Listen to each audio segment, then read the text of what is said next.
I watched them disappear through security, clutching the single bus pass my father had shoved into my hand. He told me to behave while they flew to Dubai. They left me with zero cash and absolute silence, convinced I would be waiting obediently when they returned. They made a fatal miscalculation. The daughter they abandoned at the terminal vanished the moment their plane took off.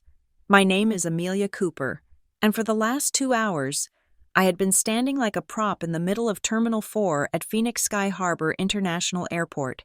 The air conditioning was blasting, chilling the sweat that had formed on my lower back, but the cold did nothing to settle the nausea churning in my stomach. Around me, the terminal was a chaotic symphony of travelers. Families were rushing toward their gates, business people were shouting into their phones, and the overhead announcements were droning on about unattended baggage. But inside our little circle, the silence was deafening. There were 4 of us standing near the entrance to the security checkpoint. My father, Richard, looked dashing in his linen travel blazer, the kind that cost more than my monthly rent. His wife, Elena, was busy adjusting her oversized sunglasses, though we were indoors, and checking her reflection in the glass partition.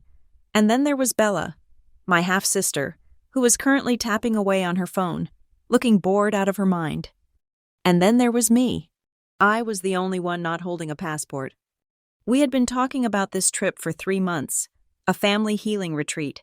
My father had called it a chance to start over, a week in Dubai to wash away the tension that had plagued us since I graduated college and tried to set boundaries they refused to respect.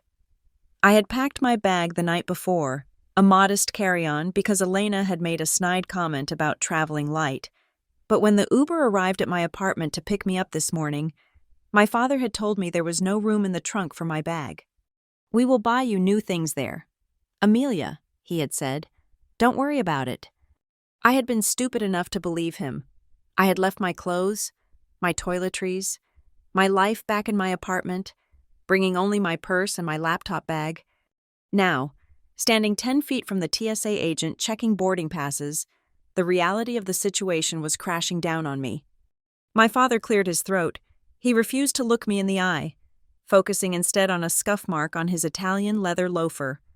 "Amelia," he started, his voice low, trying to avoid a scene. "There has been a change of plans."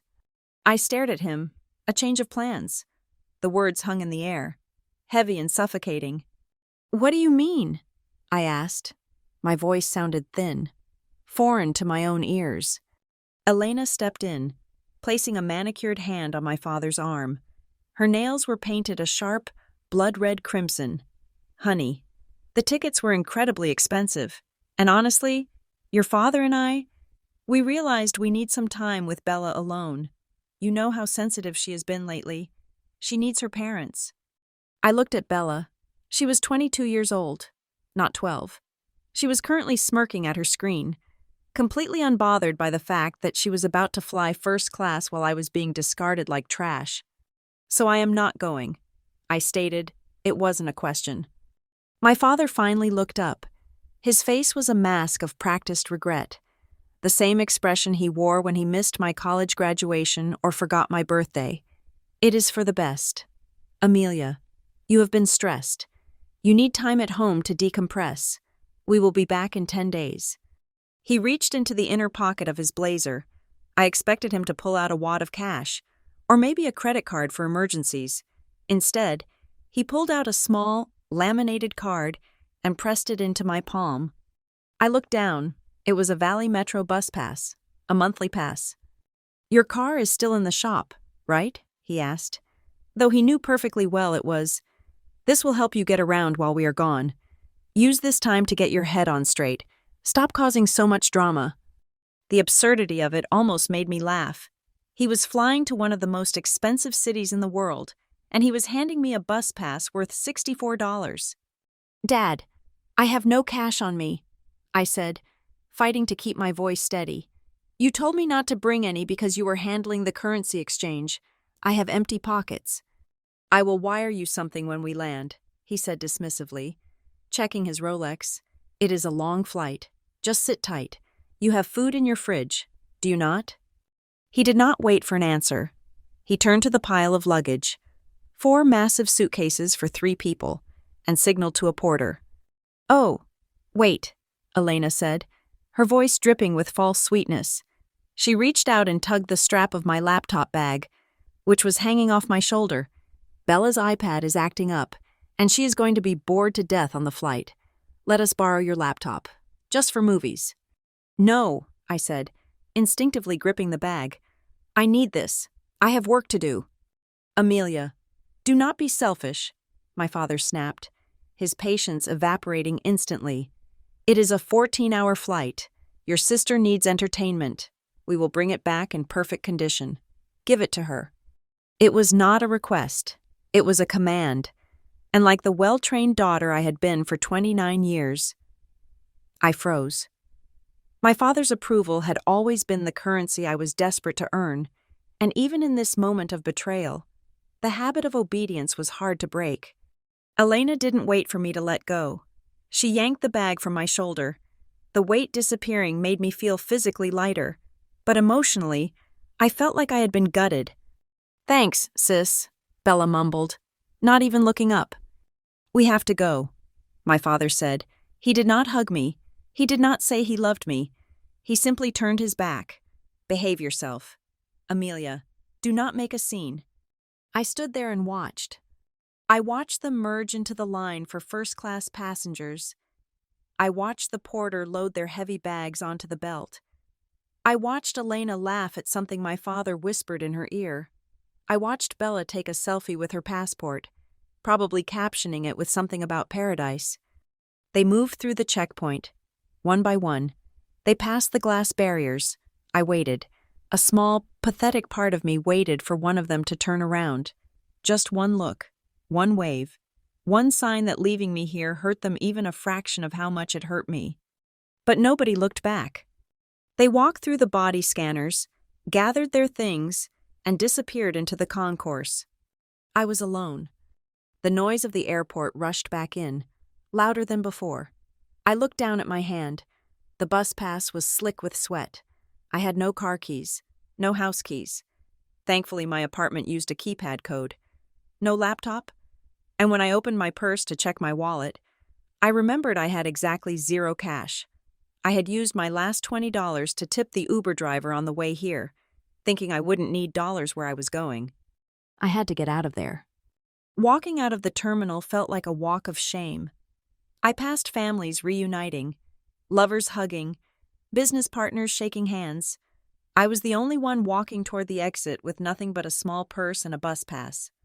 The heat of the Arizona afternoon hit me like a physical blow as I stepped onto the curb. It was 105 degrees outside. The air shimmered off the asphalt. I had to find the bus stop. I had not taken the bus in Phoenix in 5 years. I waited for 45 minutes in the blistering sun.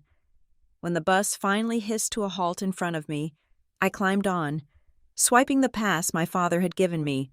The driver, a tired-looking man with gray stubble, barely glanced at me. I moved to the back, squeezing into a seat next to a teenager blasting music through cheap headphones. The ride back to my apartment took 2 hours. 2 hours of stopping at every corner, 2 hours of staring out the window at the strip malls and cactus gardens of Phoenix, trying to process what had just happened. My mind was racing, trying to find a logical explanation. Maybe it was a mistake. Maybe they really thought this was best. Maybe they would call me from the plane.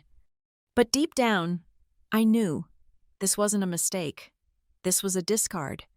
I arrived at my apartment complex just as the sun was beginning to dip below the horizon, painting the sky in bruised shades of purple and orange. I punched in my code and the door clicked open. The apartment was silent. It felt stale, like the air hadn't moved in days. I dropped my purse on the kitchen counter and leaned against the granite, sliding down until I was sitting on the cool tile floor. I needed to know how bad the situation was. Without my laptop, I had to rely on my phone. My screen was cracked. Another thing I had planned to fix after the trip. But it worked. I opened my banking app. My heart hammered against my ribs as the little loading circle spun. I had been saving for months. I didn't have a fortune, but I had a safety net. About $5,000. Enough to pay rent for a few months. enough to buy groceries, enough to survive. The screen refreshed. I blinked. I rubbed my eyes and looked again. The balance read $42. I gasped. A sharp, ragged sound in the empty room. My hands were shaking so hard, I almost dropped the phone. I tapped on the transaction history. There was a pending transfer, $4,950. It was dated for today. The timestamp was 8 in the morning, right when we were all having breakfast together at my father's house, right before the Uber came. The description of the transaction was vague, just a transfer code to an external account. I sat there, staring at the number 42. They had left me here with a bus pass and $42. My father had said he would wire me money. He had lied. He didn't just leave me with nothing. He had taken what was mine. Panic started to rise in my throat, hot and sour. How was I going to pay rent? It was due in 12 days. How was I going to buy food? How was I going to pay my phone bill? I scrolled further down. There were other smaller charges I didn't recognize. A subscription service here, a digital purchase there. They were small, $20, $15, but they added up. I stood up, my legs trembling. I walked into my bedroom. It looked exactly as I had left it, but now it felt different. It felt like a crime scene. I went to my desk. My backup hard drive was gone. I checked the drawer where I kept my birth certificate and social security card. The folder was there, but it felt light. I opened it. Empty. The realization hit me harder than the heat outside. This wasn't just about a vacation. This wasn't just about them being mean or exclusive. You don't take someone's laptop, drain their bank account, and steal their identification documents just because you want some alone time with your other daughter. This was a demolition. They had stripped me of my resources, my mobility, and my identity, and then they had flown 7,000 miles away so they wouldn't have to hear me scream. I walked back to the kitchen. I opened the fridge, a half-empty carton of milk, a jar of pickles, and some wilting spinach. My father's voice echoed in my head. "You have food in your fridge, do you not?"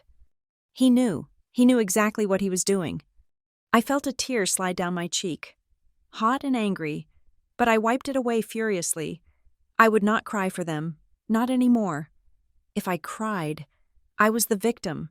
If I cried, I was the helpless daughter waiting for Daddy to come back and fix it. He wasn't coming back to fix it. He was coming back to bury me. I went to the junk drawer and pulled out a fresh spiral notebook and a black pen. I sat down at the kitchen island. The sun had set completely now. The apartment was dark, but I didn't turn on the lights. I sat in the gloom, the glow of the street lamps filtering through the blinds. I opened the notebook to the first page. Date, October 14th. I wrote, Location, Phoenix, Arizona. Events. 1. Abandoned at Sky Harbor Airport without a ticket. 2. Richard Cooper confiscated my laptop under false pretenses. 3. Richard Cooper provided a Valley Metro bus pass in lieu of financial support. 4. Unauthorized transfer of $4,950 from my personal savings account initiated at 800 hours. 5. Identification documents missing from the desk drawer. I stared at the list. The ink looked stark against the white paper. They thought I was stupid. They thought I was weak. They thought that by taking my money and my tools, they had rendered me powerless. They forgot one thing. I was the one who managed the books for my father's small business for 3 years before I quit. I was the one who organized the family tax documents because Elena couldn't be bothered. I knew where the skeletons were buried because I was the one who had helped dig the holes. I picked up the pen again. Objective. I wrote at the bottom of the page, survive until they return. Document everything. Make them pay. I closed the notebook. The sound of the cover snapping shut was the only sound in the apartment. I wasn't Amelia the daughter anymore. I was Amelia the witness, and my testimony was just beginning. The first week was a lesson in slow, grinding humiliation. I quickly learned that in Phoenix, the distance between poverty and comfort is measured in air conditioning. My apartment, usually kept at a crisp 72 degrees, was now set to 85. I could not afford the electricity bill that would come at the end of the month. Not with $42 to my name and a freelance graphic design career that was currently crippled without my laptop. The bus pass my father gave me became my lifeline, but it was a cruel one. To get to the library where I could use a public computer for work, I had to walk 6 blocks to the nearest stop. At 2 in the afternoon, the pavement radiated heat like a convection oven. I could feel the soles of my cheap sneakers softening against the asphalt. On Tuesday, I stood at the bus stop on Thomas Road, sandwiched between a woman carrying 3 screaming children and a man who smelled like stale beer and gasoline. The bus was 12 minutes late. When it finally arrived, the hydraulic kneel of the vehicle sounded like a dying beast. I scanned my pass, the beep offering a pathetic validation of my existence, and moved to the back. My phone buzzed in my pocket. It was the Cooper clan group chat. I pulled it out, shielding the screen from the glaring sun coming through the window. A photo had just loaded. It was a wide-angle shot of a breakfast spread that looked like it cost more than my entire net worth. There were platters of exotic fruits, pastries dusted with gold flakes, and a view of the Dubai skyline piercing the clouds. Morning view. Elena had captioned it. So blessed. Below that, Bella had posted a video. She was laughing, holding a glass of sparkling cider, or maybe champagne. She was underage in the States, but who knew what the rules were there for tourists with money? She was wearing a new bikini, one that definitely wasn't in her suitcase when we left the house. Shopping spree later, Bella wrote, Dad promised. My stomach gave a violent twist. I had eaten a piece of dry toast for breakfast. I was saving my remaining cash for emergencies, which meant my diet now consisted of the ramen packets I had found in the back of my pantry and tap water. I typed a message, my fingers trembling slightly from a mix of low blood sugar and high rage. Dad, you said you would wire the money. I have $0 for groceries. I hit send. I watched the status under the message. Delivered.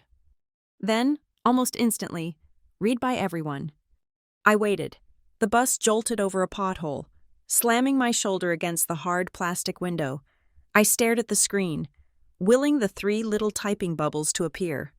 Nothing. 5 minutes passed, then 10. Then, a new notification popped up. It wasn't a reply to me. It was another photo from Elena, a close-up of a diamond bracelet on her wrist. Richard is spoiling me, she wrote. Love vacation mode. They were ignoring me. It wasn't that they didn't see my desperation. It was that my desperation was less interesting to them than their jewelry. By Thursday, the silence had shifted from hurtful to ominous. I was sitting in the public library, using a computer terminal that smelled of sanitizer and dust. I was trying to explain to a client via email why my turnaround time had slowed down without admitting my family had stolen my equipment. I felt like a fraud. I felt dirty. My phone vibrated on the desk, a notification from my bank app. Security alert. Credit limit increase approved.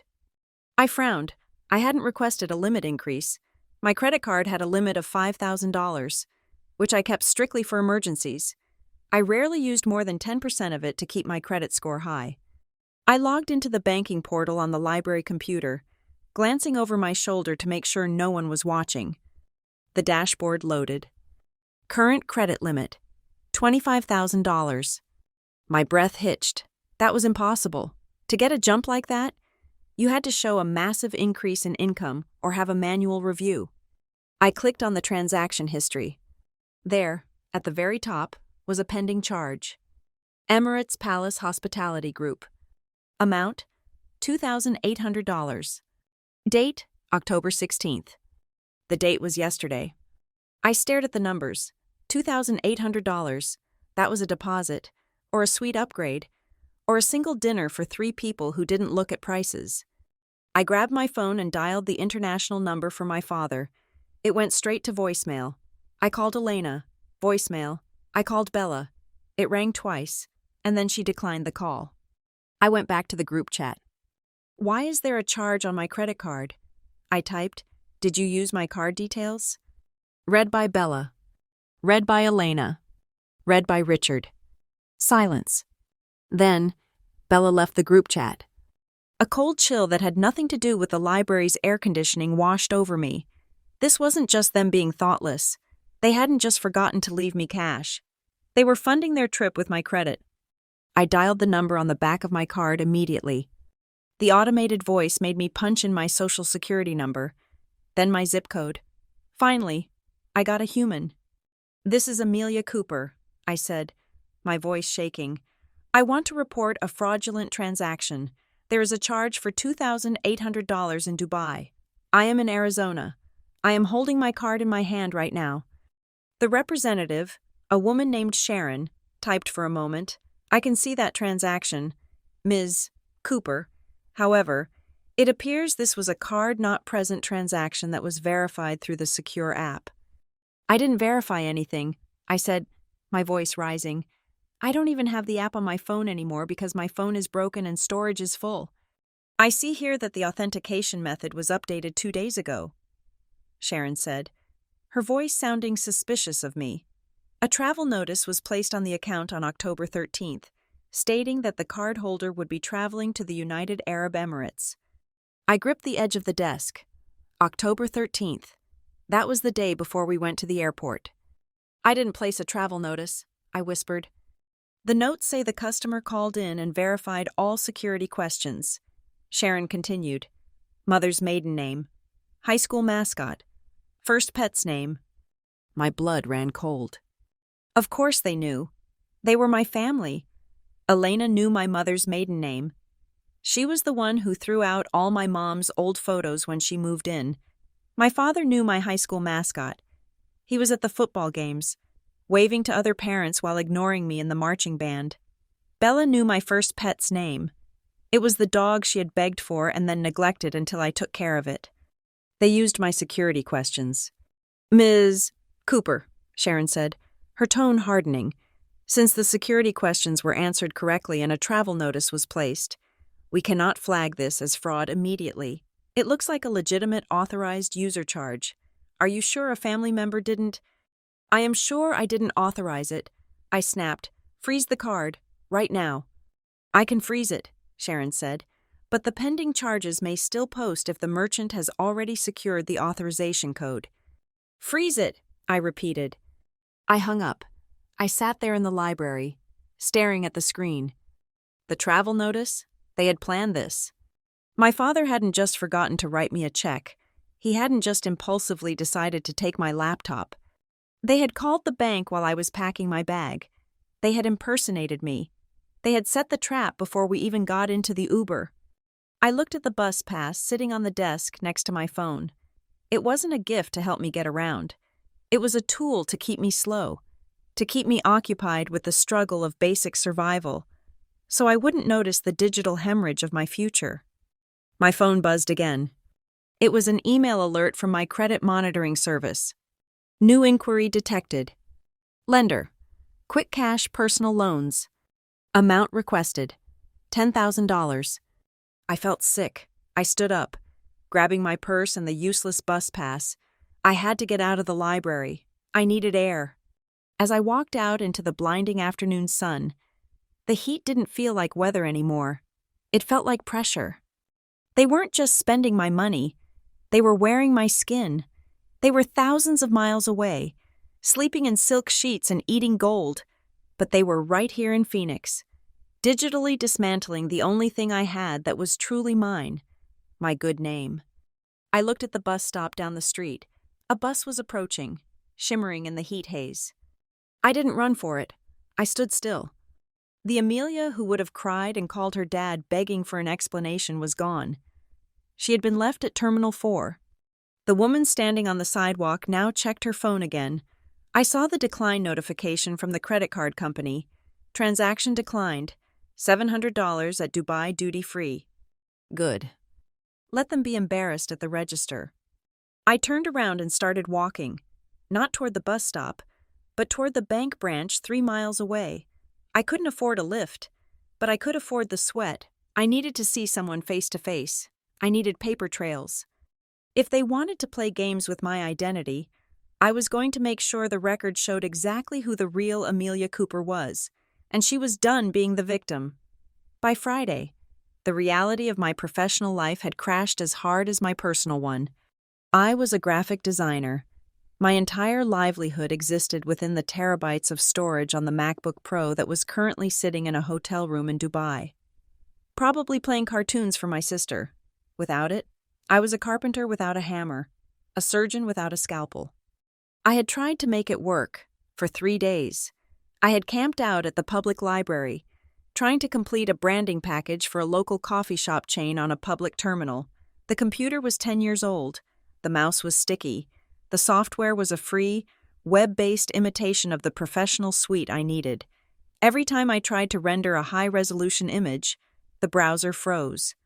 My deadline was 4 p.m. on Friday. At 2:30, the library internet went down.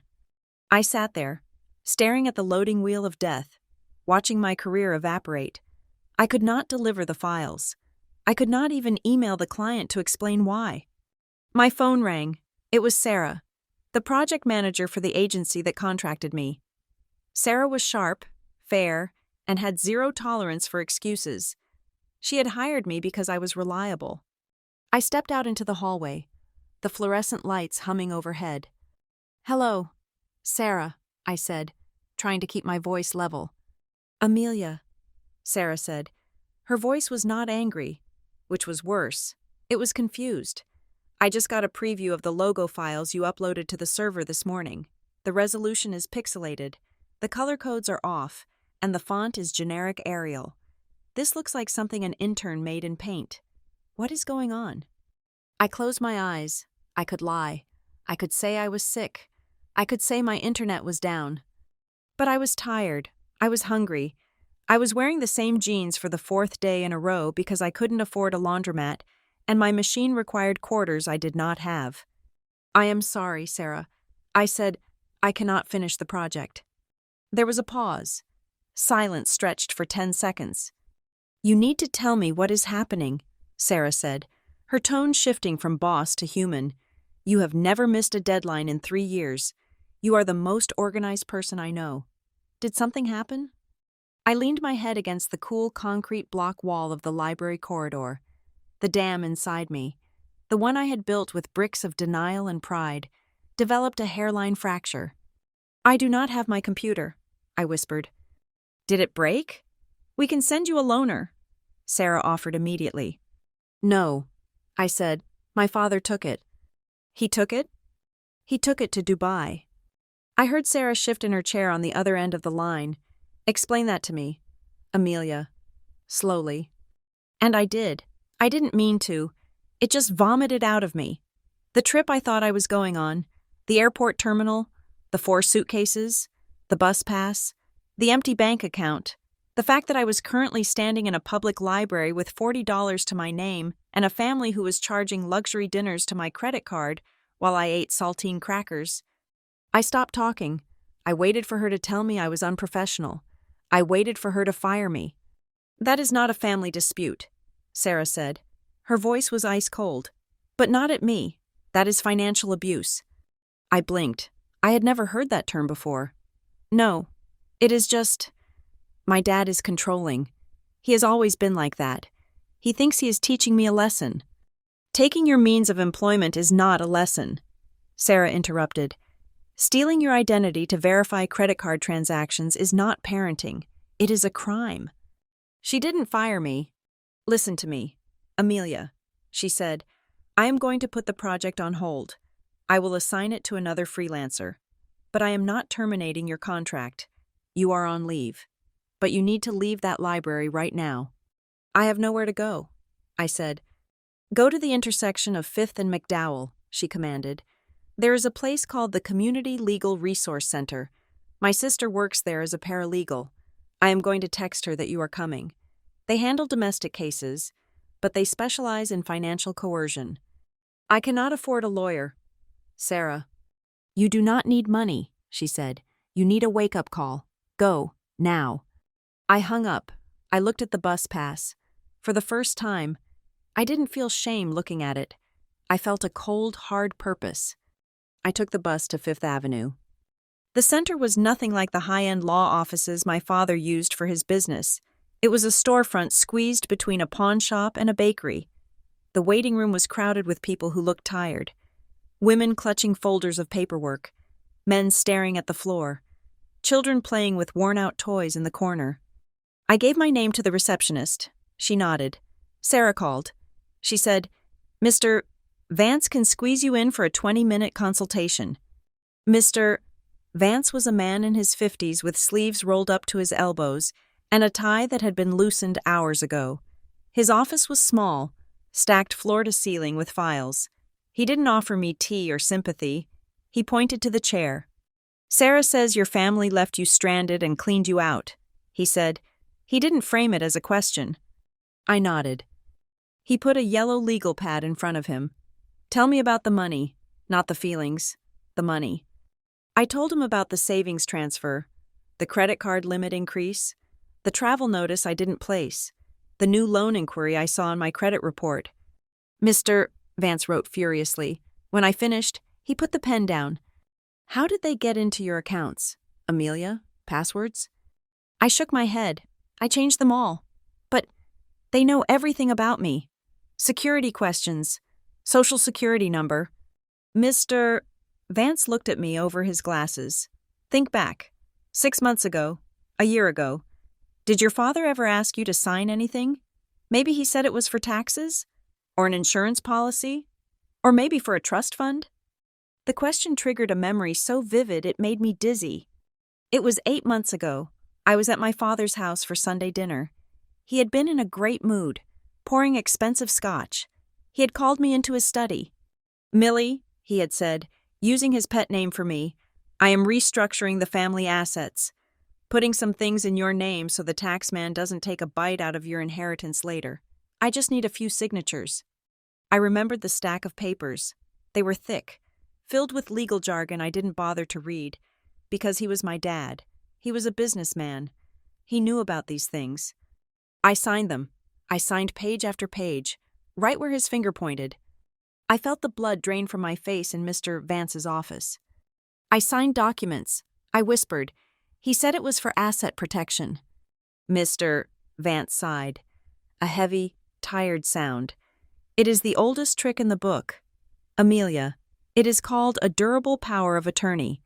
If the language was broad enough, you effectively gave him the legal right to act as you, to open accounts, to move money, to incur debt." "But," I stammered, "but he is my father. Why would he do that? He has money." Mr. Vance leaned forward. "People with money often have it because they know how to use other people's credit to leverage their lifestyle. Or maybe he is in debt, and you are the lifeboat. It does not matter why. What matters is that legally, you might have handed him the gun he is using to shoot you." He pulled a fresh sheet of paper from a drawer. "Here is the reality. Amelia, you have 2 choices. Choice A is you go home, you eat ramen, and you wait for them to come back. You hope they pay off the debt. You hope they give you your laptop back. You hope they love you enough to fix it." He paused. "Choice B is you stop treating them as your parents and start treating them as hostile actors in a financial crime. You file a police report for identity theft. You file an affidavit of forgery for any loan you did not physically sign. You revoke the power of attorney immediately." "But if I do that," I said, my voice trembling, "I could send him to jail." Mr. Vance looked me dead in the eye. "He left you at an airport with a bus pass. Amelia, he stole your savings. He is currently spending thousands of dollars in your name in a foreign country while you are risking eviction. He has already decided you are not his daughter. You are his credit line. The only question is, do you agree with him?" The room went silent. I could hear the hum of the refrigerator in the corner. I thought about the group chat. I thought about the photo of the breakfast. I thought about the transaction at the duty-free shop. They weren't just mean. They were calculating. They had planned this trip not to heal the family, but to execute a financial maneuver while I was distracted and geographically isolated. I looked at Mr. Vance. "I want choice B," I said. "Good," he said. He didn't smile. He just opened a file on his computer. "First, We need to revoke that power of attorney. We do not need the original document to revoke it. We just need to file a revocation with the county recorder and serve notice to every financial institution you use." He started typing. "Second," he continued, "the bus pass. Do you still have it?" "Yes," I said. "Keep it," he said. "It is evidence. It proves that despite their lavish spending, they knowingly left you without resources. It speaks to malice." I spent the next 2 hours in that office. It wasn't a therapy session. There were no tissues. It was a strategy meeting. Mr. Vance explained how to freeze my credit with all 3 bureaus. Not just the one I had checked. He showed me how to request a check systems report to see if they had opened checking accounts in my name to launder money. When I walked out of the Legal Resource Center, the sun was setting. The heat was still oppressive, but the air felt different. I wasn't just a sad girl at a bus stop anymore. I walked to the nearest office supply store. I had $12 left in my wallet. I bought a cheap accordion folder and a red marker. I sat on a bench outside the store and labeled the tabs. Bank statements, police reports, affidavits, evidence. My phone buzzed. It was a notification from Instagram. Bella had posted a story. It was a video of her and Elena in a gold souk, trying on necklaces that draped down to their chests. "Daddy says we deserve it all," the caption read. I didn't feel the sting of jealousy this time. I looked at the video closely. I took a screenshot, then I zoomed in. In the background of the video, holding the bags, was my father. He was on his phone. He looked stressed. He was rubbing his forehead the way he always did when a deal was going south. Mr. Vance had said something that stuck with me. "Maybe he is in debt, and you are the lifeboat." I looked at the screenshot again. "Enjoy the gold," I thought, because when you get back, you are going to find out that the lifeboat has sailed. I put the phone in my pocket and walked to the bus stop. I had work to do, not graphic design. My new job was building a case, and I was going to be the most diligent employee my father had ever hired. Saturday morning began not with coffee, but with a digital purge. I sat on the floor of my living room, tethered to the spot where my neighbor's unsecured Wi-Fi signal was strongest. My phone was plugged into the wall, the screen glowing with the interface of every account I possessed. Mr. Vance had told me to shut the doors. I was going to weld them shut. I started with my email. I changed the password to a random string of 30 characters, numbers, symbols, letters that spelled absolutely nothing. I wrote it down on the inside cover of my notebook, the only place it would exist. Then, I went to the settings. 2-factor authentication. I toggled it on, but I did not choose the text message option. They had my phone number. They could spoof it. I downloaded an authenticator app, binding my digital identity to the physical device in my hand. If anyone wanted to log into my email from Dubai, they would need my actual thumbprint. Next, I moved to the banks, not just the one they had drained, but the credit card issuers, the student loan portal, even my utility accounts. As I dug through the security logs of my primary checking account, the one my father had access to for emergencies, I found the smoking gun. Login history. October 14th, 7:45 in the morning. Device, iPhone 14 Pro Max. Location, Phoenix, Arizona. I stared at the timestamp, 7:45. That was 15 minutes before the Uber arrived to take us to the airport. I had been in the kitchen, making toast, nervously checking my packing list. My father had been in the living room, drinking coffee. He hadn't been checking the news. He had been logging into my account, initiating the transfer that would wipe me out, and approving the travel notice for the credit cards he intended to steal. He did it while I was standing 20 feet away, asking him if he wanted more sugar in his coffee. The betrayal did not feel hot like anger anymore. It felt cold, like liquid nitrogen. It burned because it was so devoid of warmth. But I needed more than digital footprints. I needed to see it. I walked down to the first floor of my apartment complex. The management office was closed on weekends, but the superintendent, a gruff older man named Mr. Henderson, lived in Unit 104. I knocked. Mr.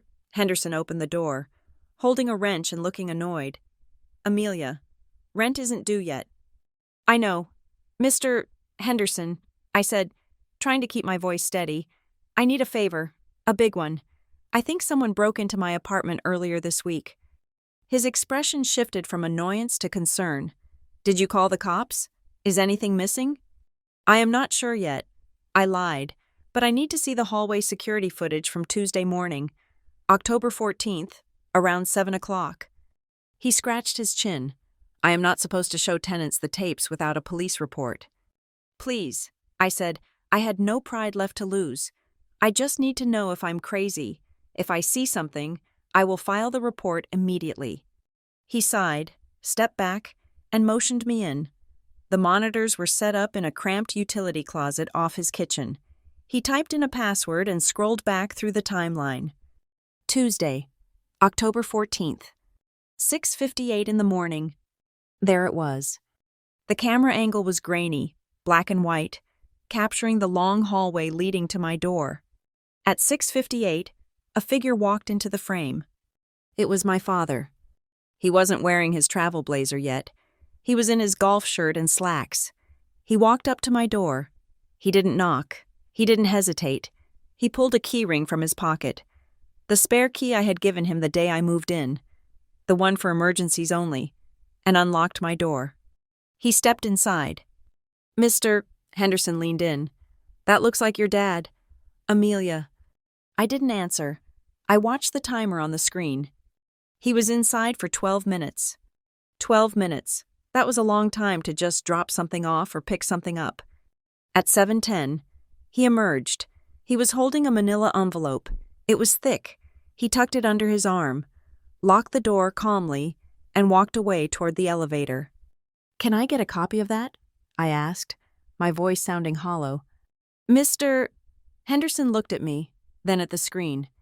Yeah. I will put it on a thumb drive for you. You okay, kid? No, I said. I am really not. I took the thumb drive back upstairs. I went straight to the closet, where I kept my accordion file of important documents. I grabbed the box where I kept my birth certificate, my social security card, and the deed to my car. I opened the box. The documents were there. I frowned. I flipped through them. Birth certificate, social security card, car title. Then I paused. The paper of the birth certificate felt too smooth, too white. I held it up to the window. There was no watermark, no raised seal. It was a color photocopy. I checked the social security card. Same thing, a high-quality scan printed on cardstock. The envelope he had carried out of my apartment wasn't empty. It contained the originals. He had swapped them. He had come into my home, while I was getting ready to go on a trip with him, and replaced my legal identity with worthless pieces of paper. Why? The answer came to me with terrifying clarity.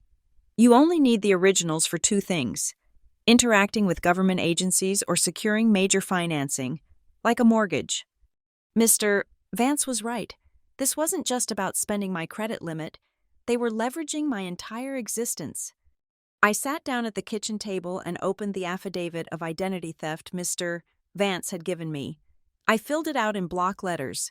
When I got to the section asking for the suspect's name, my hand didn't shake. Richard James Cooper. Relationship to victim. Father. I took photos of the fake documents. I saved the video file from Mr. Henderson to 3 different cloud accounts. I logged into the Federal Trade Commission's website and filed a formal report. I was finishing the final submission when my phone buzzed. Incoming FaceTime, Dad. My heart slammed against my ribs. I stared at the screen. The picture was of us from 3 years ago, smiling at a barbecue. It looked like a photo of strangers. I took a deep breath. I couldn't ignore them forever. If I went totally dark, they might get suspicious. They might think I was dead or in jail. I needed them to think I was just sulking. I needed them to think the plan was working. I accepted the call. The screen filled with bright, aggressive sunlight. My father was holding the phone. He was wearing sunglasses and a white linen shirt. Behind him, the Persian Gulf glittered in a mockery of blue. Amelia, he boomed. The connection was a little laggy. We have been trying to reach you. Why haven't you answered the texts? I am here, I said. I kept my face blank. I made sure the background was just the white wall of my apartment, giving away nothing. Elena popped into the frame, holding a coconut with a straw in it. Oh, look at her. Richard, she is pouting. We are just checking in. Sweetie, Elena said, her voice dripping with fake syrup. We wanted to make sure you were holding down the fort. Did you get the bus schedule figured out? Yes, I said. It is very convenient. Good, good, my father said. He looked distracted. He kept glancing off camera. Look, Amelia, about the money. I tried to wire it, but there was an issue with the international banking codes. A real headache. I will sort it out in a few days. Just hang tight. He was lying. I knew he was lying because I had seen the login logs. He knew exactly how to transfer money. He just chose to transfer it out. That is fine, Dad. I said, I am managing. You are? He sounded surprised. A flicker of suspicion crossed his face. How? You said you had empty pockets. I found some change, I said vaguely, and I had some food in the freezer. Bella appeared in the background. She was waving a shopping bag from Gucci. Did you tell her about the camel ride? She shouted. Not now. Bella, my father snapped. He turned back to the camera. Listen, Amelia, I might need you to check the mail for me. If anything comes from the bank, just put it in my study. Don't open it. I froze. That was it. He was expecting confirmation letters. Maybe for the loan I saw the inquiry for. I don't have a key to your house. Dad, I reminded him, you took my keychain at the airport. Remember? He paused. Right. Well, never mind. We will deal with it when we get back. He looked at me, really looked at me, searching for cracks. He was looking for the hysterical daughter who begged for help. He was looking for the victim. I gave him nothing. I gave him the flat, dull stare of someone defeated. Okay, well, roaming is expensive, he said. Be good. Don't do anything stupid. Bye, Dad, I said. The screen went black. I put the phone down on the table. My hands were cold. He was expecting mail. That meant the loan application was already in process. But he didn't know that I had placed a fraud alert on my credit file 3 hours ago. He didn't know that the issue with the international banking codes wasn't a glitch. It was my bank freezing the account because I had reported the activity. He thought the delay was a technical hiccup. He thought he still had time. He was wrong. In a few hours, maybe a day, he was going to walk into a store, slap down that platinum card with my name authorized on it, and it was going to be declined. He was going to call the bank and fail the security verification because I had changed the answers. And then, the panic would set in. They weren't going to stay in Dubai for 10 days, without access to my credit, without the ability to siphon funds. Their vacation was dead in the water. They would be coming back, not because they missed me, but because the host organism they were feeding on had suddenly developed an immune system. I looked at the bus pass on the table. Come home, Dad, I whispered to the empty room. I have a surprise for you. The notification arrived on Sunday afternoon, slicing through the silence of my apartment like a jagged piece of glass. I was sitting on the floor, organizing the physical evidence I had collected. The empty folder from my desk, the receipt for the accordion file, the printed screenshots of the group chat, my phone, which had become less of a communication device and more of a bomb detector, lit up with a generic chime. I picked it up, expecting another declination alert or maybe a taunt from Bella. It was an email from a company called Horizon Financial. Dear Amelia, it read, Congratulations. Your personal loan has been funded. The funds should be deposited into your designated checking account within 1 to 2 business days. I froze. My breath caught in my throat. A hard lump of panic. I hadn't applied for a loan. I hadn't spoken to Horizon Financial. I didn't even know who they were. I clicked the link, my fingers trembling so badly I missed the button twice. It took me to a dashboard. I didn't have the password, obviously, so I hit Forgot Password and used my email, which, thank God, I had secured the day before, to reset it. I logged in. The numbers on the screen made the room spin. Principal balance, $28,000. Interest rate, 12.5%. Term, 60 months. $28,000. I stared at the number. It wasn't random. I remembered the brochures on the kitchen counter weeks ago. I remembered my father bragging about the royal suite experience at the Atlantis. I remembered Elena saying that first-class tickets were an investment in comfort. I grabbed a piece of scratch paper and did the math. 3 round-trip first-class tickets, 10 nights in a 5-star suite, a generous shopping budget for Bella. It came out to roughly $27,500. The realization hit me with the force of a physical blow. They hadn't just used my credit cards for dinner. They had taken out a predatory personal loan in my name to finance the entire vacation. I wasn't just the abandoned daughter. I was the financier. I was paying for the very trip I had been banned from. I called the number for the Community Legal Resource Center immediately. It was Sunday, so I expected voicemail, but Mr. Vance had given me an emergency number for the investigator he worked with, a woman named Sarah Jenkins who specialized in digital fraud. She picked up on the second ring. "This is Amelia Cooper," I said, my voice tight and high. "They did it. They took out a loan." "Slow down, Amelia," Sarah said. Her voice was calm, anchoring me. "Tell me exactly what you see." I told her. $28,000, funded today. "Where is the money going?" she asked. I checked the disbursement details. It says it is being wired to my primary checking account, the one at SunTrust. The one my father had access to, the one he had emptied 5 days ago. It made perfect sense. He couldn't have the loan money sent directly to him without raising red flags. So he used my identity to borrow the money, had it deposited into my account to make it look legitimate. And then, I was certain, he planned to log in and transfer it to his offshore travel card the second it cleared. "If that money leaves your account," Sarah said, her tone sharpening, "you are going to have a hell of a time getting it back. The bank will say you benefited from the loan because it landed in your account. You need to stop that transfer." I was already reaching for my laptop to log into the bank and freeze everything. "Wait," Sarah said. "Stop." My hand hovered over the keyboard. Why? I have to stop them. "If you freeze it now," Sarah explained, "they will know you are onto them. They will know you are watching. They might claim it was an error, or that they were helping you build credit. It becomes a messy civil dispute," he said. She said. "So what do I do?" I asked, tears of frustration stinging my eyes. "Do I just let them steal $28,000 from me?" "No," Sarah said. "We let them walk into the trap. We need to prove intent. We need to prove that they are the ones moving that money, from a location that is definitely not you."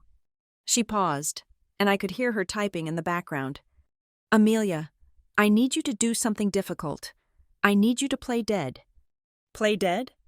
"I need you to send a text. Make them think you are completely oblivious. Make them think you are so broke and desperate that you aren't even looking at your credit report. If they think you are asleep at the wheel, they will get sloppy. They will log in from the hotel Wi-Fi, and when they do, we will have their IP address, their device ID, and a timestamp that puts them 7,000 miles away from the person who supposedly took out this loan." I swallowed hard. The idea of engaging with them, of pretending to be the weak, pathetic daughter they wanted me to be, made my skin crawl. But I looked at the loan balance on the screen. $28,000. This wasn't a family squabble. This was grand larceny. "Okay," I said, "I will do it." I hung up and stared at my phone. I opened the group chat. The last message was my father's lie about the banking codes. I typed, I deleted, I typed again. I needed to sound small. I needed to sound beaten. "Dad," I wrote, "the landlord just posted a notice on my door. I don't have rent for next month. I am scared. Please, when you get the banking codes fixed, can you send just $500? I promise I won't ask for more." I hit send. I felt like vomiting. It was the kind of text the old Amelia might have sent. Pleading, apologetic, desperate for scraps. The response came 3 minutes later. "Don't worry, Millie. My father wrote, I am working on it. Just sit tight. I will have good news for you tomorrow." He didn't care that I was scared. He didn't care about the eviction notice I had made up.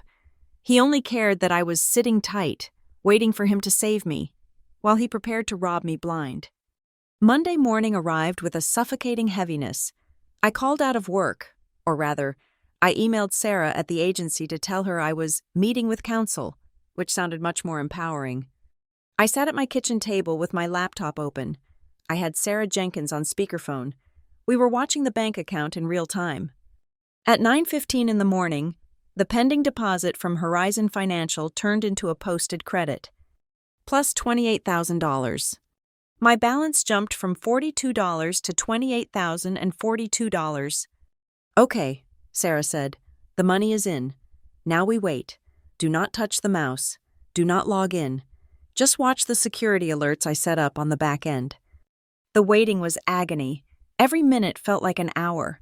I imagined my father in Dubai, waking up, checking his phone, seeing the notification that the loan had funded. I imagined the smirk on his face. Easy money. He would think, she doesn't even know. At 10:45, my phone buzzed. It wasn't a text. It was a security alert from my authentication app. Login attempt detected. Location? Dubai, United Arab Emirates. Device: iPhone 14 Pro Max. Do you approve this login? My heart hammered so hard I thought it would crack a rib. "They are trying to get in," I whispered to Sarah. I got the prompt. "Do not approve it," Sarah commanded, "but do not deny it yet either. Let it time out. Let them try again. We need to log the persistence." I watched the timer on the app count down. 30 seconds, 20 seconds. The request expired. A minute later, another request. Login attempt detected. Location? Dubai, United Arab Emirates. This time, the location data was even more specific. It pinpointed a luxury hotel on the Palm Jumeirah. "They are getting impatient," Sarah said, her voice grimly satisfied. "They are wondering why the old password isn't working, or why you aren't auto-approving it like a good little victim." A third attempt, then a fourth. Then, the method changed. My email pinged. A password reset request for my online banking. They were panicking. They had the money in the account, but they couldn't move it out. They were shaking the locked doors of my digital house, trying to break in.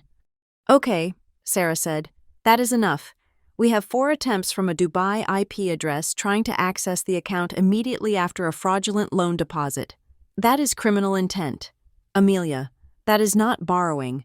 That is wire fraud." I looked at the screen. The notifications were stacking up. For years, I had told myself that my family was just complicated, that my father was tough love, that Elena was just particular. I had made excuses for their cruelty because the alternative, admitting that they didn't love me, was too painful to bear. But looking at those login attempts, the illusion shattered completely. You don't steal $28,000 from someone you love. You don't take out a high-interest loan in your child's name, destroying their credit for the next decade, just so you can upgrade your hotel room. They hadn't left me at the airport because there wasn't room in the car. They hadn't taken my laptop because Bella needed to watch movies. They had stripped me of my ability to monitor them. They had isolated me to ensure I wouldn't notice the knife they were twisting in my back until it was too late. This wasn't abandonment, it was a heist, and the target wasn't a bank, it was me. "Amelia?" Sarah's voice broke through my trance. "Are you okay?" "No," I said, and my voice surprised me. It was steady, it was cold. "I am not okay, but I am ready." "Block them," Sarah said. "Lock it all down." I picked up my phone. I hit the deny button on the authentication app. Then I went into the bank settings and marked the account as compromised. I watched the screen as the access was revoked. Somewhere in a 5-star hotel in Dubai. My father was staring at an access denied screen. He was probably swearing. He was probably blaming the hotel Wi-Fi. He had no idea that the glitch wasn't in the system. The glitch was me. I picked up the red marker and the accordion folder. I created a new tab. Felony fraud. I slid the printouts of the loan documents and the login logs into the slot. The daughter who wanted their approval died in that airport terminal. The woman sitting at this table was someone else entirely, and she was about to become their worst nightmare. Staying in my apartment felt like sleeping in a glass house while people threw stones at the walls. Every creak of the floorboards made me jump. Every car door slamming outside made me rush to the window, expecting to see my father's Range Rover pulling into the lot, early and angry. I could not do this alone anymore. I had the facts, and I had the law, but I did not have the stamina. I packed a bag, not the suitcase I had intended to take to Dubai, but a duffel bag filled with the essentials, my evidence folder, my few remaining clothes, and the toiletries I had bought from the dollar store. I called Tessa. Tessa had been my best friend since sophomore year of college. She was the polar opposite of my family, loud, messy, fiercely loyal, and completely incapable of pretense. When I told her I was outside her building, she didn't ask why. She just buzzed me in. Walking into Tessa's apartment was like stepping out of a sterile operating room and into a warm bath. It smelled like garlic and roasted chicken. There were throw pillows everywhere. It was safe. When I told her the full story, laying out the timeline from the airport to the fraudulent loan, she didn't cry. She didn't offer empty platitudes. She stood up, walked to her kitchen drawer, and pulled out a fresh pack of index cards and a roll of blue painter's tape. "We are not just going to talk about this. Amelia," she said, her eyes blazing with a protective fury I hadn't seen since a guy cheated on me in junior year. "We are going to map this out. If they want a war, let us give them a war room." We spent the next 6 hours turning her living room wall into a timeline of betrayal. We taped the bus pass to the far left. October 14th. Tessa wrote in thick black marker, "The abandonment." Next came the bank transfer, then the credit card charges, then the login logs. Finally, the loan approval from Horizon Financial. Seeing it spread out on the wall changed something in me. It wasn't just a series of unfortunate events anymore. It was a systematic dismantling of a human being. It looked like a military campaign. Tessa stepped back, crossing her arms. "Look at the gaps," she pointed out. "Look at the timing. They did the biggest damage when they thought you were asleep or working. They rely on your predictability. Amelia, they think you are still the girl who cleans up their messes." "I am not that girl," I said, staring at the card labeled $28,000. "Then let us prove it," she said. The next morning, the alliance grew. Mr. Vance called me back. He had secured a pro bono slot for me with a colleague of his, a specialist in domestic financial litigation named Catherine Wright. I met Catherine via Zoom from Tessa's kitchen table. Catherine was sharp, efficient, and terrifying in the best possible way. She didn't look at me with pity. She looked at me like I was a key witness in a murder trial. "Here is the situation. Amelia," Catherine said, "we have enough for a criminal referral, which you have already started with the Federal Trade Commission, but we need to secure your perimeter before they return. If they come back and find those loan checks or approval letters in your mailbox, they might try to intercept them and cash them. Possession is 9/10 of the law in their mind." "I didn't think of that," I admitted. "We are going to the post office today," Catherine instructed. "You are going to open a secure P.O. box. Then, you are going to file a change of address form for every single piece of mail that bears your name. Not just the banks, everything. We want to make sure that if a single piece of paper with the name Amelia Cooper on it enters the state of Arizona, it comes to you, not them." I spent $40 of the money Tessa lent me to rent the box. Holding the brass key felt heavier than holding the bus pass. The bus pass was a symbol of my restriction. This key was a symbol of my autonomy. By Wednesday, the wall in Tessa's living room was covered in more evidence. Sarah, my manager at the agency, came through. She sent over a formal affidavit on company letterhead.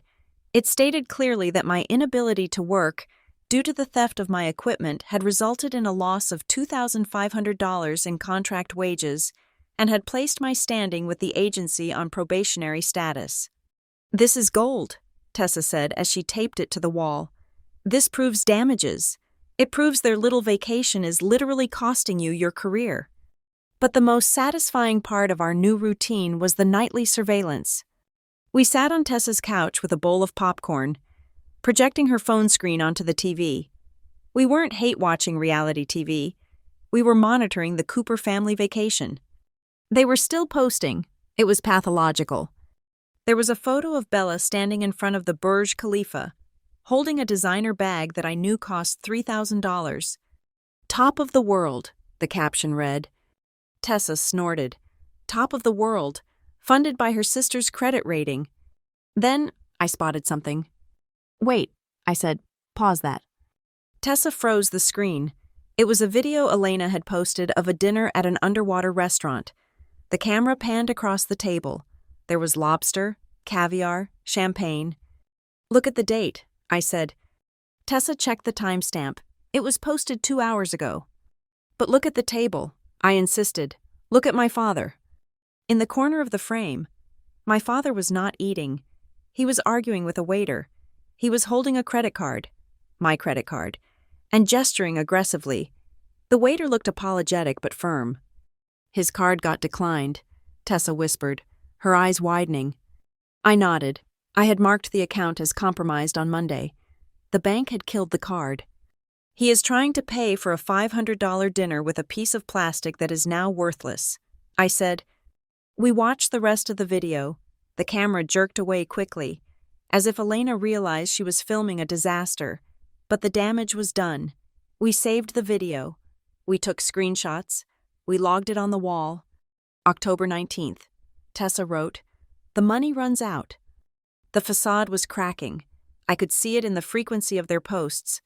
They went from posting every hour to posting once a day. The locations shifted from 5-star restaurants to the hotel pool, somewhere that didn't require an extra swipe of a card. On Thursday afternoon, my phone rang. It was Sarah Jenkins, the investigator. "Amelia," she said, and her voice was urgent. "I have been monitoring the flight manifests." "What did you find?" I asked. "I have an alert set for your father's name," she said. 3 tickets were just booked on a return flight to Phoenix. My stomach dropped. "When?" "Tomorrow morning," she said. "They are cutting the trip short by 4 days."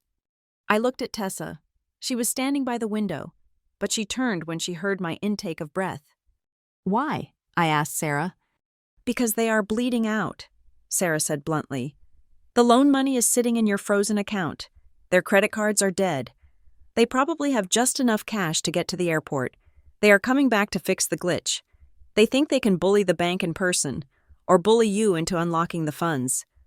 "They are coming for me," I said. "They are coming for the money," Sarah corrected. "You are just the obstacle standing in front of the vault." I hung up the phone. The room felt suddenly small. "They are coming back tomorrow," I told Tessa. Tessa didn't flinch. She walked over to the wall and ripped a piece of blue tape. She stuck it on the very end of the timeline. "October 21st, she said, D-Day. She turned to me. "You are not going to meet them at the airport. Amelia, you are not going to hide in your apartment. We are going to make them come to us. And when they do, we are not going to be alone." I called Catherine Wright. I called Mr. Vance. I called the investigator. We set the stage. I wasn't afraid anymore. The fear had burned off in the heat of the last week, replaced by a cold, hard resolve. I looked at the timeline on the wall, the map of their cruelty. They thought they were returning to a scared girl who would hand over the keys to her life just to be forgiven. They thought they could yell, threaten, and manipulate their way back into my bank account. They were wrong. I went to the bathroom and washed my face.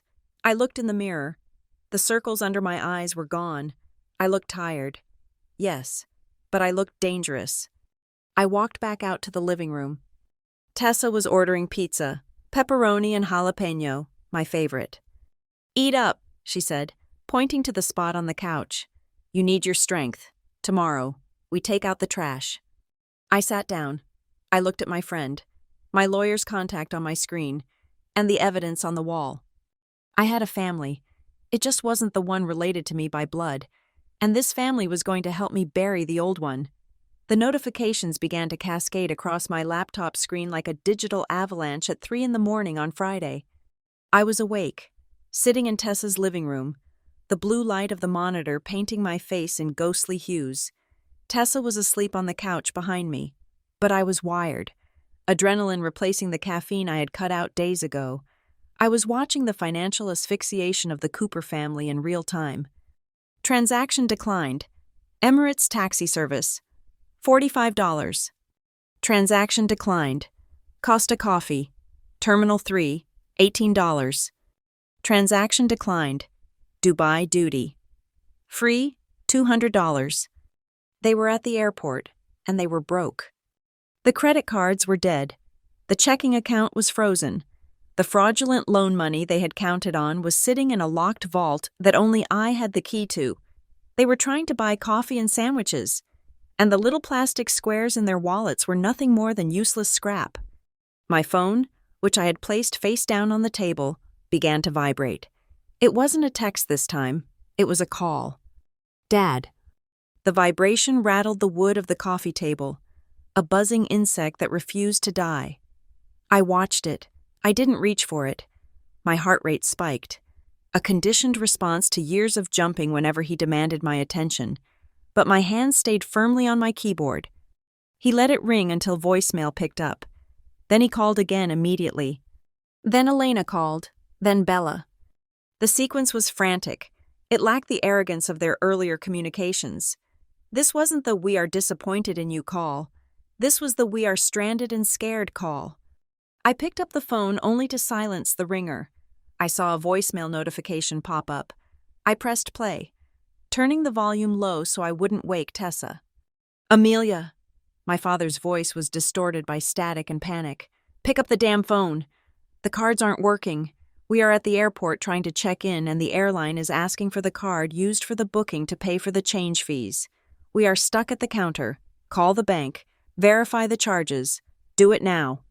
There was no please. There was no how are you? Just commands. He sounded like a man drowning, furious at the water for being wet. I deleted the voicemail. 10 minutes later, Sarah Jenkins sent me a secure message. They made it onto the flight, she wrote.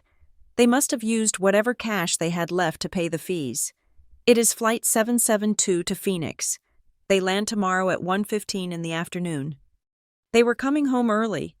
The vacation that was supposed to last another week had been cut short because the host, me, had cut the blood supply. I closed my laptop. It was time to move. At 8 in the morning, I met Mr. Henderson, the superintendent, outside my apartment door. I had told him the truth, or at least the legal version of it. I told him I had a credible threat of unauthorized entry from a family member who had previously stolen a key. Mr.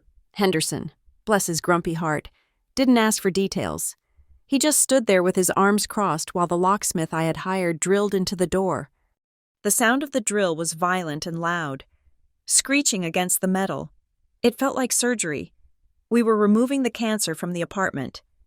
The locksmith, a guy named Mike with tattoos up his neck, handed me the new keys 20 minutes later. They were shiny, sharp, and silver.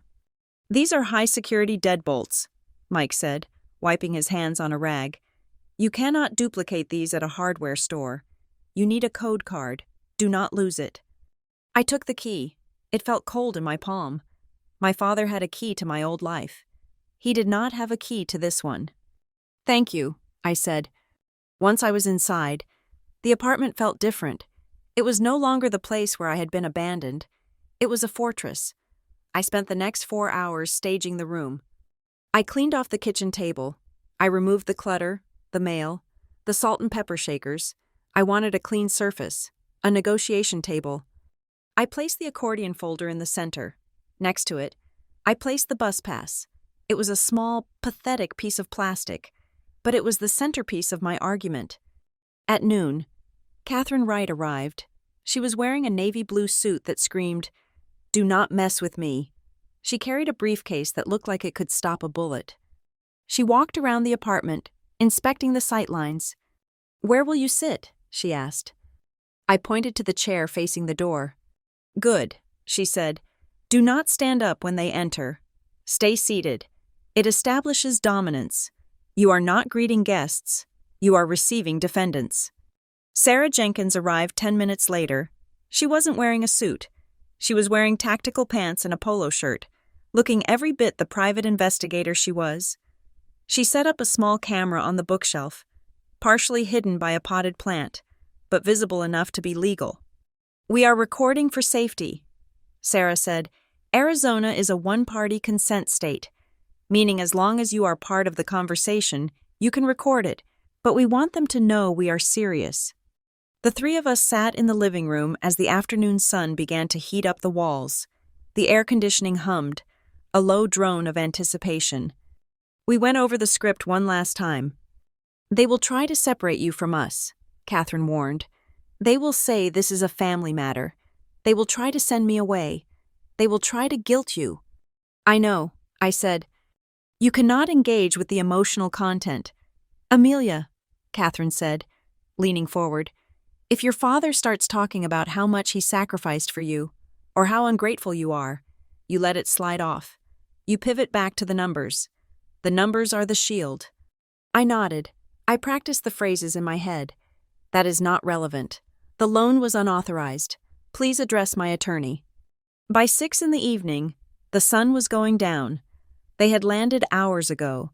They would have gone to pick up their car from the long-term parking lot.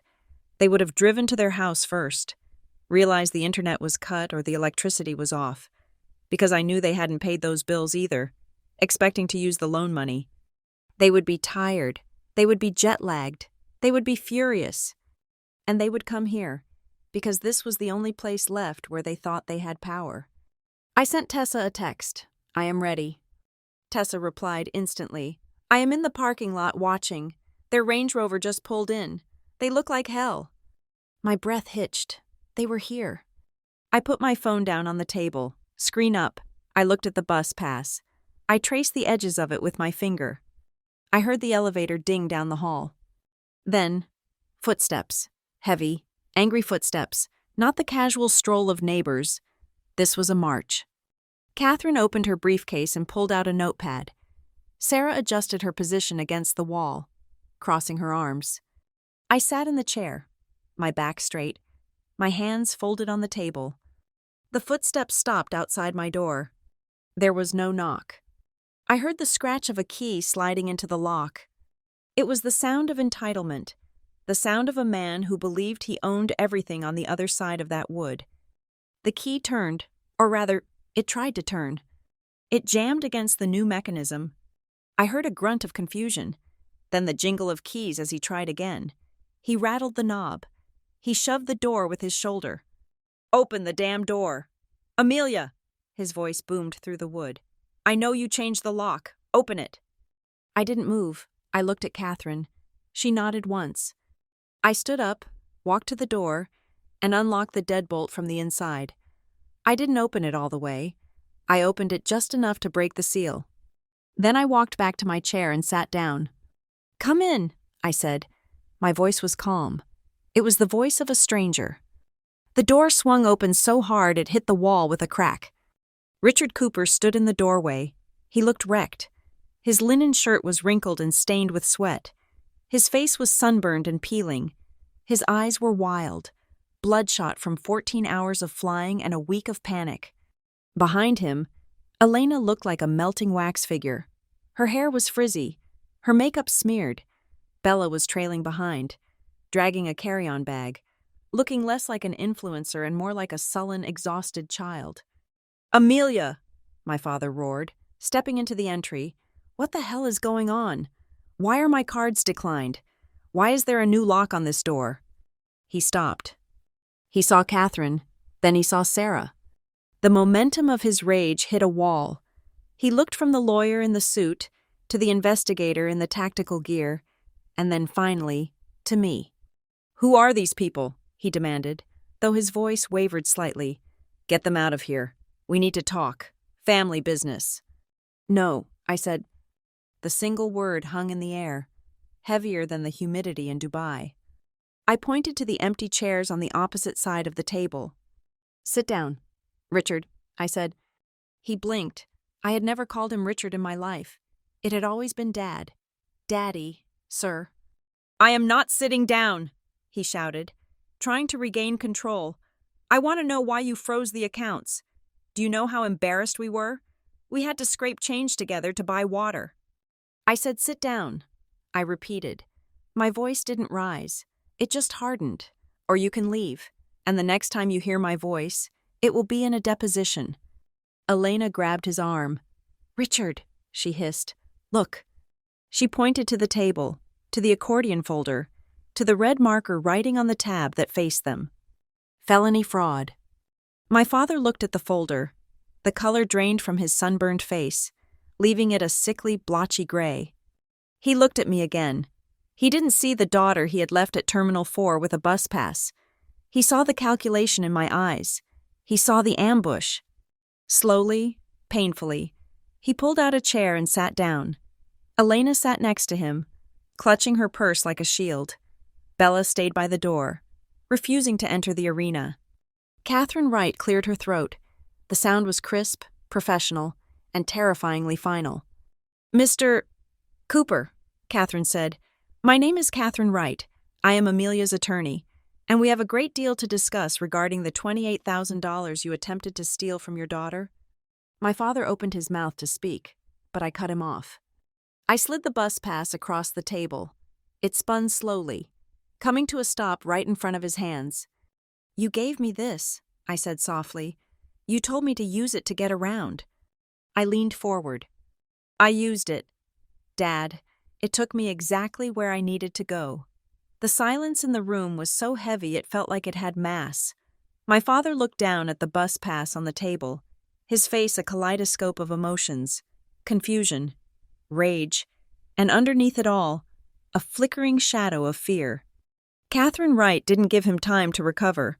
She reached into her briefcase and pulled out a thick stack of papers, the sound of the heavy bond paper hitting the table echoing like a gunshot. "This is a forensic accounting of the last 7 days. Mr.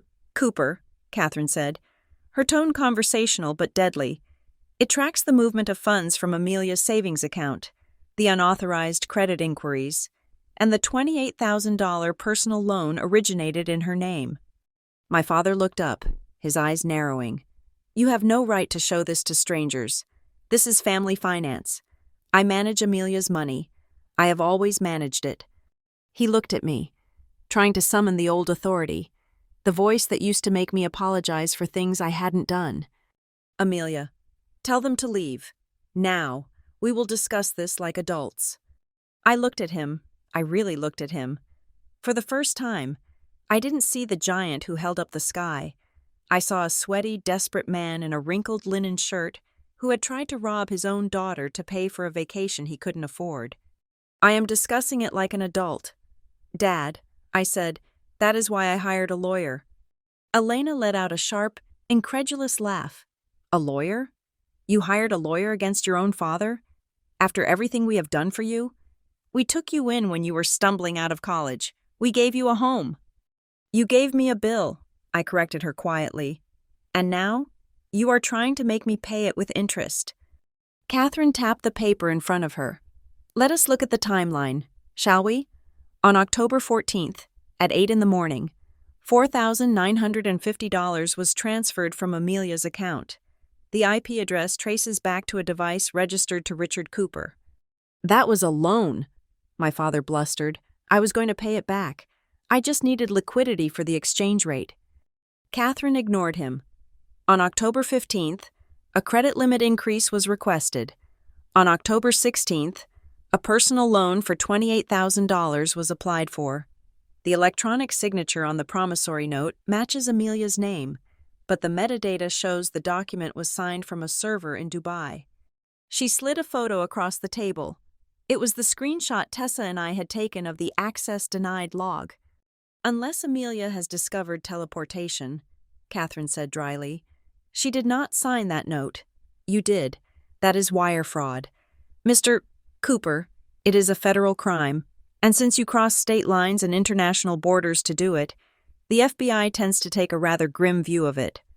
My father's face went from red to a pale, sickly white. He looked at the investigator, Sarah, who was sitting silently in the corner, recording everything. Who is she? Is she the police? She is the person documenting your confession, I said. Elena stood up, knocking her chair back. This is insane. Richard, do something. She is trying to ruin us. She is trying to send you to jail over a misunderstanding. She turned to me, tears streaming down her face, ruining her mascara. But they weren't tears of remorse. They were tears of victimhood. How could you be so selfish? Amelia, we just wanted a nice trip. We wanted to bond. And you sabotage it because you are jealous. You have always been jealous of Bella. You are trying to humiliate us because we didn't take you. I looked at Bella.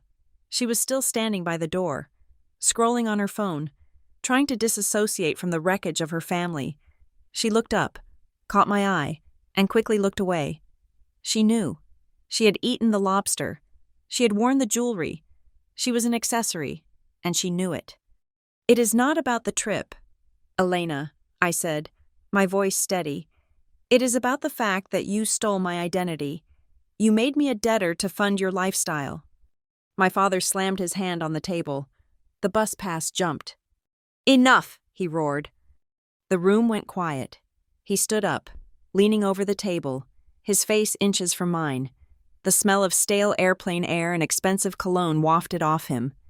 You think you are so smart, don't you? You think you have me cornered?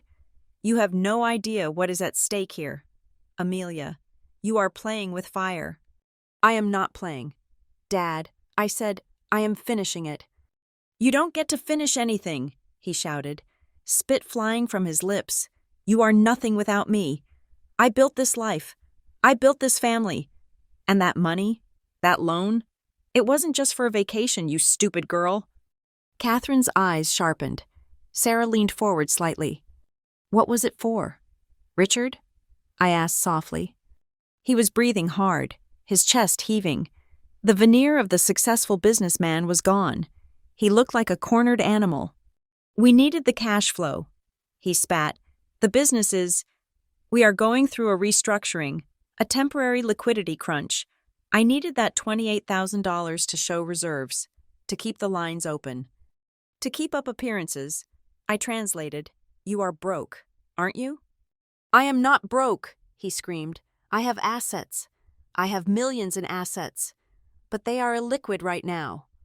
And so you decided to liquidate me, I said. I was going to pay it back, he insisted, his voice cracking. Once the deal went through next month, I was going to pay off the loan. You wouldn't have even known. It was a bridge loan. Amelia, I was using your credit to save the family empire. Catherine interjected, her voice cool. Using someone's credit without their consent isn't a bridge loan. Mr. Cooper, it is theft. And since the loan proceeds are currently sitting in a frozen account that you cannot access, it seems your bridge has collapsed. My father froze. He looked at me, realization dawning on him. You have the money? He whispered. It is in my account, I said. But you can't touch it, and neither can I. It is evidence. He slumped back into his chair. He looked defeated. He looked old. For a second, I almost felt a twinge of pity. Almost. Then he looked up, and the look in his eyes wasn't defeat. It was malice. Fine, he said, his voice low and venomous. You want to play hardball? Go ahead. Call the cops. Report me. But remember one thing. Amelia. He leaned in, a cruel smile playing on his lips. You live in my apartment. You drive a car that is under my insurance. You think you are independent? You are a tenant. And if you go down this road, I will evict you so fast your head will spin. I will leave you on the street with nothing but that bus pass. I looked at Catherine. She didn't blink. Actually, Catherine said, pulling another document from her folder. We checked the property records. This apartment isn't in your name. Mr. Cooper, it is held in a trust. The Cooper Family Trust. My father sneered. Exactly. And I am the trustee. I control the trust. Are you sure about that? Catherine asked. My father hesitated. What do you mean? Catherine slid a single sheet of paper across the table. It was a printout from the county recorder's office. According to the trust documents filed 20 years ago by your late wife, Amelia's mother, the trust was set up for the benefit of her daughter. You were the trustee until Amelia turned 25. She paused, letting the words hang in the air. Amelia is 29. Mr. Cooper, technically, you haven't been the trustee for 4 years. You have been managing an asset that belongs to her. My father's face went blank. He opened his mouth, but no sound came out. Elena gasped. What? That is not true. Richard said the house was ours. My father turned to Elena, his eyes wide with panic. Shut up, Elena. But Elena was already spiraling. You said we could refinance the apartment. You said we could pull equity out of it to pay off the investors. That is why we needed Amelia to sign those papers months ago. To clear the title. The room went dead silent. I felt a cold chill run down my spine that had nothing to do with the air conditioning. I looked at my father. Refinance? Pull equity? The apartment was paid off. My mother had bought it with her inheritance before she died. It was the one thing I knew was safe. You were going to mortgage my home? I whispered. My father looked away, refusing to meet my eyes.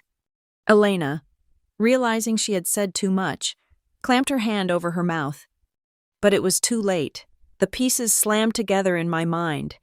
The asset protection papers I had signed 8 months ago, the power of attorney, the sudden need for my help with taxes.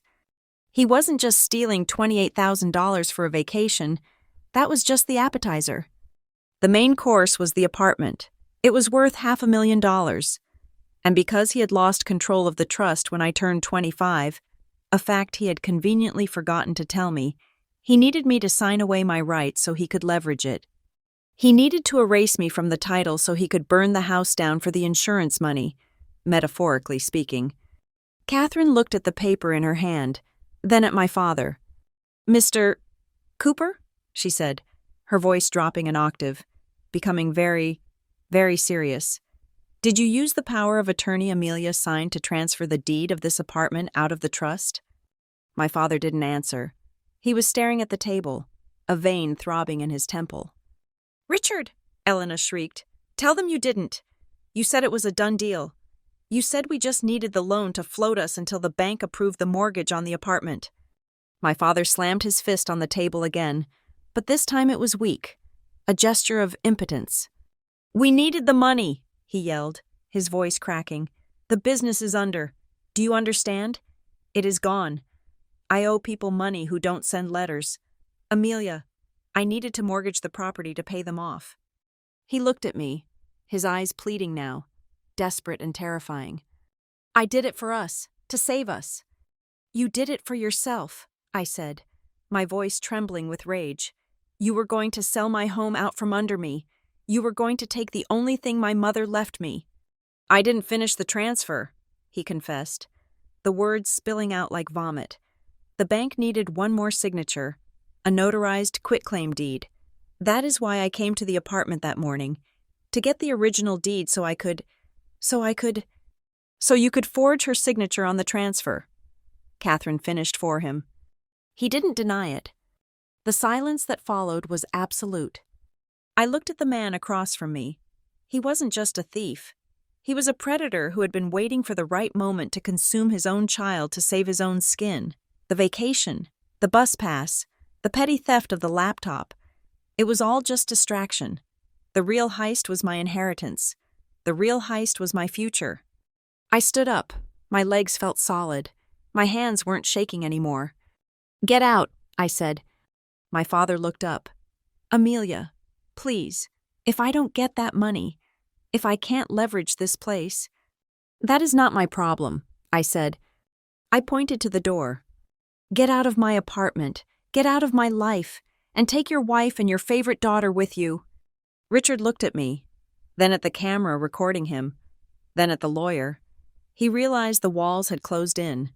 There was no charm left to use, no authority, no threats. He stood up, looking like a man carrying the weight of the world. He didn't look back at me. He just walked to the door, Elena scrambled after him, sobbing something about family loyalty. Bella followed, dragging her suitcase, her eyes wide with shock. They left. The door clicked shut. I stood there in the silence, staring at the empty chairs. Catherine let out a long breath. "Well," she said, closing her folder, "we definitely have enough for a restraining order now." I looked down at the table. The bus pass was still there.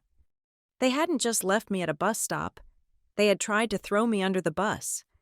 But they forgot one thing. I was the one driving now, and I had just run them over. The silence that followed their departure was not peaceful. It was the heavy, suffocating silence of a bomb disposal site after the timer had been stopped at 1 second. The air in the apartment still smelled of my father's stress, a mix of stale airplane cabin air, expensive cologne, and fear. I stood by the door, staring at the deadbolt Mike the locksmith had installed. My hands were trembling, not from terror, but from the sheer magnitude of the adrenaline crash. Catherine Wright did not relax. She moved with the precision of a surgeon who had just opened a patient up and found something far worse than a tumor. She walked to the table, picked up the document my father had left behind in his haste, a folder he had slapped down earlier but forgotten in his retreat, and flipped it open. "Sarah," Catherine said, her voice sharp, "come look at this." I walked over to the table. "What is it?"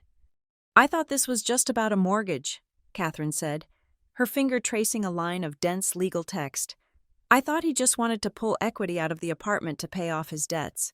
But this is so much worse." She spun the document around so I could see it. It was a draft of a property transfer agreement. He wasn't just going to refinance the apartment. Amelia, Catherine explained, her face grim.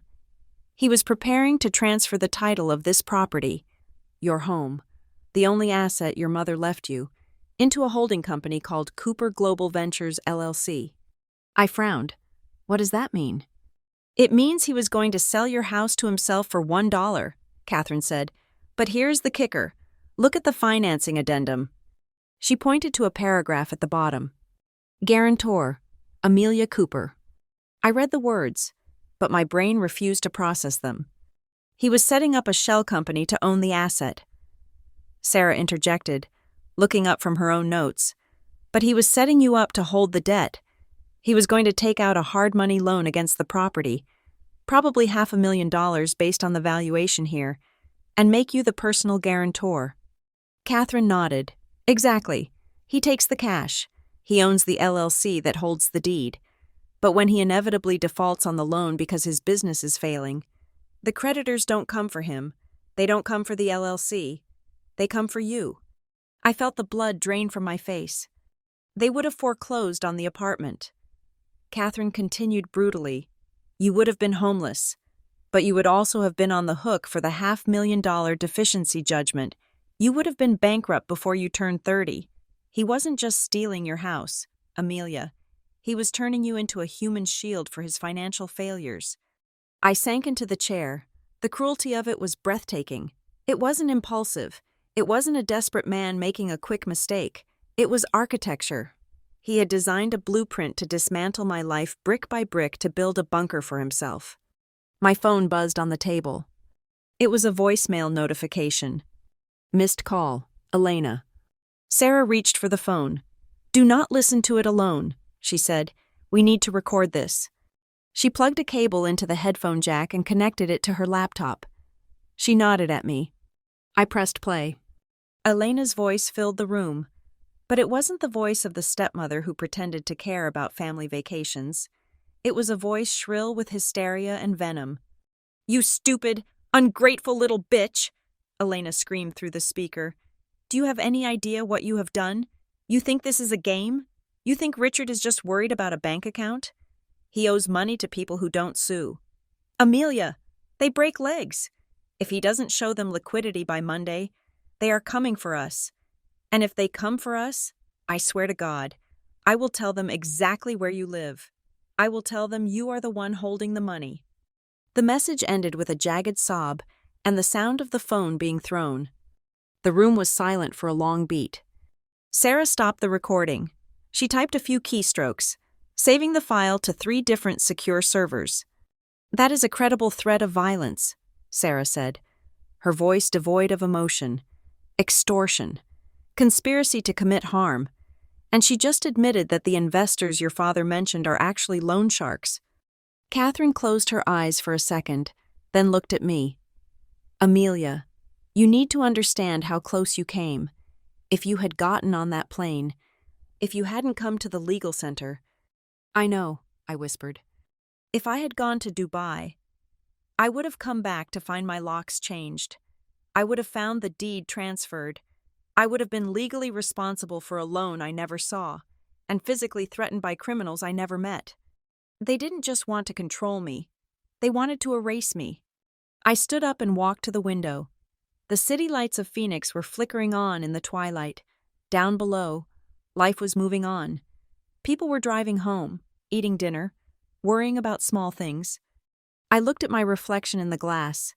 The girl who used to beg for her father's approval looked back at me. I hated her. I hated how blind she had been. I hated that she had let them feed on her for so long. But she was gone now. I turned back to the room. Catherine and Sarah were watching me, waiting for me to break down, waiting for the reality of the betrayal to crush me. But I didn't break. The anger that had been a hot flame in my chest for the last week turned into something else. It turned into ice. "You said we need to secure the perimeter," I said to Catherine. "Yes," she replied. "We need to file an emergency injunction to stop any transfer of the deed. We need to alert the county recorder that any signature from you is likely a forgery." I walked over to the bookshelf, where I had hidden the second accordion folder, the one I hadn't put on the table for my father to see.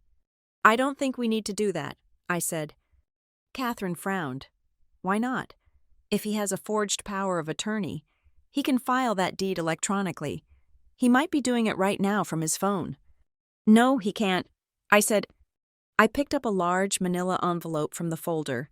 It was sealed with red tape. I held it in my hands for a moment, feeling the weight of it. On Monday morning, after I went to the bank, I went to the Hall of Records.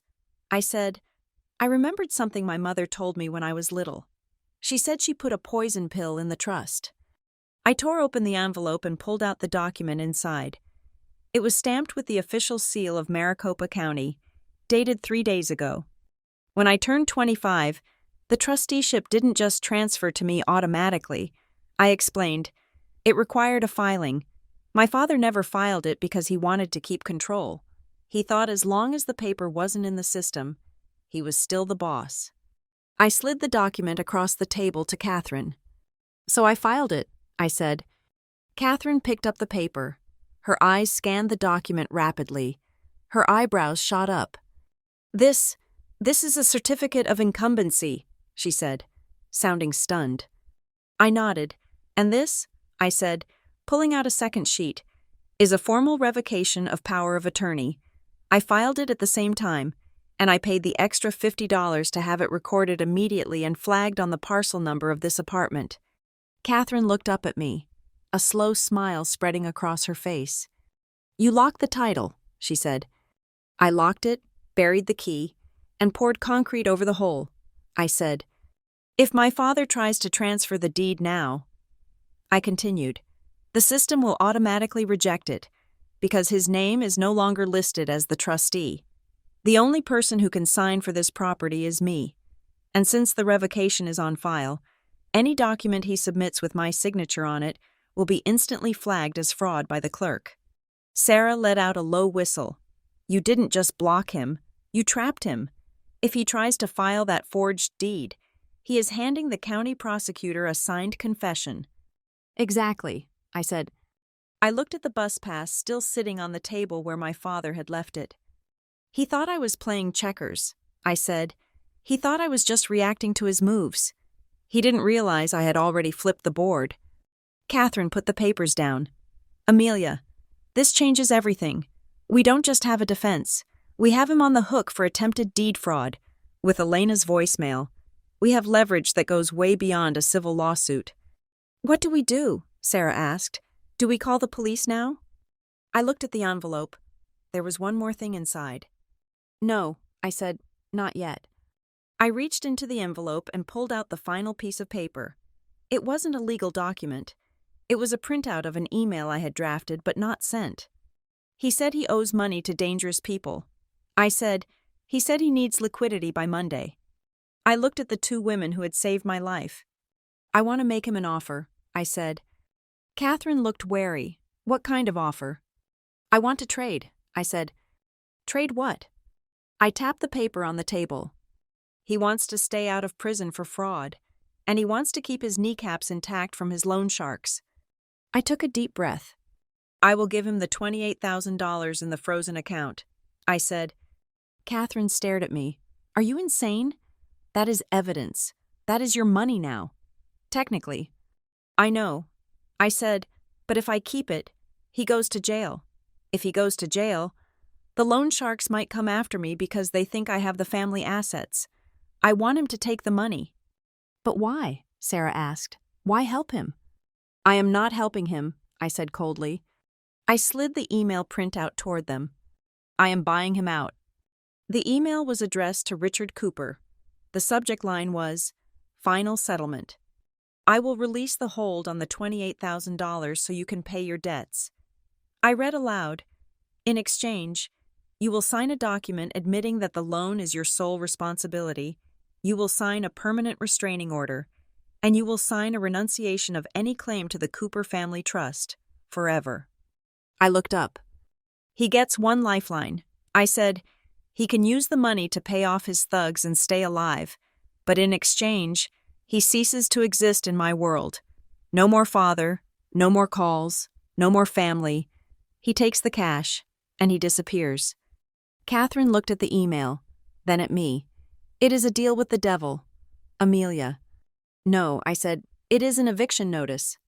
I picked up the bus pass and dropped it into the trash can next to the table. He left me with nothing but a ticket to nowhere. Now, I am giving him a ticket out of my life, and unlike him, I am making sure he pays full price for it. Monday morning broke over Phoenix with a sky the color of a bruised peach. The air was dry, carrying the scent of dust and distant traffic, but inside the conference room of Catherine Wright's law firm, the atmosphere was sterile and cold. We sat on opposite sides of a mahogany table that was 10 feet long. On one side sat the remnants of the Cooper dynasty, Richard, Elena, and Bella. They looked like refugees from a luxury disaster. Their clothes were the same ones they had worn at my apartment 2 days ago, rumpled and smelling of stress. Beside them sat a suitcase, a massive, silver hardshell bag with a Dubai luggage tag still attached. It was scuffed, scratched, and bulging at the seams. It sat there like a tombstone for their failed ambition. On my side sat Catherine, Sarah, and me. I did not look at my father. I looked at the stack of documents in the center of the table. They were the final treaties of a war that had lasted a lifetime, even if I had only realized I was fighting it 7 days ago. Catherine adjusted her glasses and spoke. Her voice was devoid of warmth. It was pure steel. We have structured the settlement as discussed, she began. She slid 3 distinct piles of paper toward my father. Pile 1 is the loan assumption agreement, she explained. This document states that the $28,000 loan originated by Horizon Financial was taken out for your sole benefit. By signing this, you accept full legal liability for the debt. In exchange, Amelia will release the frozen funds in the suspense account directly to the lender to satisfy the principal immediately. My father's hand shook as he reached for the pen. He didn't look at me. He was focused entirely on the paper that would save him from the people who break legs. He wasn't signing a document. He was buying his life. He signed. The scratch of the pen was the only sound in the room. Pile 2, Catherine continued, sliding the second stack forward. This is the quitclaim deed and renunciation of trust. By signing this, you formally acknowledge that the apartment at 1210 McDowell Road is the sole property of Amelia Cooper. You waive any past, present, or future claim to the property, the contents, or the trust that holds it. You also resign permanently as trustee effective immediately. Elena let out a choked sob. That is our retirement plan. Richard, she whispered, clutching his arm. "If you sign that, we have nothing. We have nowhere to go." Richard looked at his wife. His eyes were hollow. "We have nothing anyway. Elena." He signed the deed. With that ink, he severed the last string he had attached to my mother's legacy. The apartment was mine. Safe, untouchable. "And finally," Catherine said, pushing the last and thickest document across the mahogany, "Pile 3. She paused, letting the weight of the moment settle. "This is a permanent restraining order and a non-disclosure agreement. It stipulates that neither you, nor your wife, nor your daughter Bella may contact Amelia Cooper by phone, email, social media, or in person. You may not come within 500 feet of her residence or place of employment." Catherine leaned forward. "It also stipulates that you may not discuss Amelia, her finances, or this settlement with any third party. If you violate this, if you show up at her door, if you post about her online, if you send a birthday card, the settlement is voided. We will reinstate the fraud charges, and we will hand over the recordings of Elena's extortion threats to the district attorney. Do you understand?" My father looked up. For a fleeting second, he looked at me. I saw a flicker of something, maybe regret, maybe hatred, maybe just the realization that the bank he had been drawing from for 29 years had finally closed its doors. "I have no daughter," he rasped. "Good," I said. "Then this should be easy to sign." He signed it. Catherine took the papers back, checking every signature, notarizing them with a stamp that echoed like a gavel strike. "It is done," she said. She looked at Sarah, who tapped a key on her laptop. "The funds have been released to Horizon Financial," Sarah announced. "The loan is paid off. The account is closed. The credit freeze on Amelia's identity is now permanent and locked with a pin that only she knows." My father stood up. He looked smaller than I had ever seen him. The bombastic businessman who used to command rooms was gone, replaced by a gray, defeated man who had sold his child to save his skin and lost both in the process. Elena stood up too, grabbing the handle of the silver suitcase. She glared at me, her eyes red and puffy. "I hope you are happy," she spat. "You have destroyed this family." I didn't flinch. I didn't look away. "I didn't destroy it, Elena," I said calmly. "I just stopped subsidizing it." Bella was the last to rise. She looked at me, then at her phone, then back at me. She looked like she wanted to say something, maybe ask for $20, maybe ask for forgiveness. But she saw the look on my face and thought better of it. She turned and followed her parents. I watched them walk to the glass doors of the office. They looked ridiculous.